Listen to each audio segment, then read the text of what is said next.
Alumnos do Programa Integrado de Emprego de Ribeira participaron esta mañá nunha xornada informativa sobre o cooperativismo como vía de emprendemento. Ademais de afondar nas características desta fórmula xurídica ao seu alcance, coñeceron os distintos tipos de cooperativa, que non só están enfocadas ao ámbito laboral, senón tamén ao consumo. Profundizar no que sería unha cooperativa á hora de emprender, como unha fórmula xurídica máis que teñen ao seu alcance. Entonces o meu obxectivo neste momento é eso, darllas a conocer, que sepan en que consiste, os diferentes tipos de cooperativas cos que poden atoparse e naquel en que poden encaixar.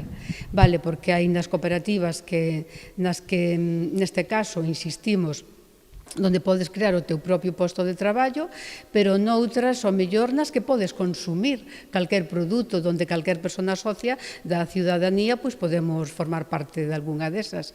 Polo tanto, é un pouco acercalas a esta fórmula xurídica para emprender ou para consumir ou para conseguir algo, non?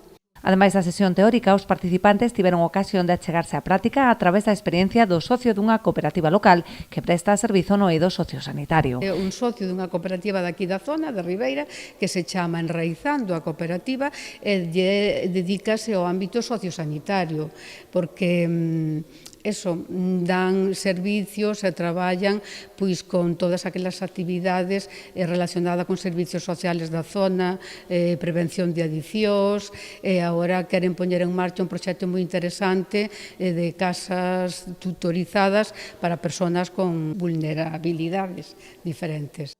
O obxectivo da xornada é explorar novas fórmulas de autoemprego para que, unha vez concluído o proceso formativo, os alumnos poidan decantarse pola que mellor se adapta ás súas necesidades.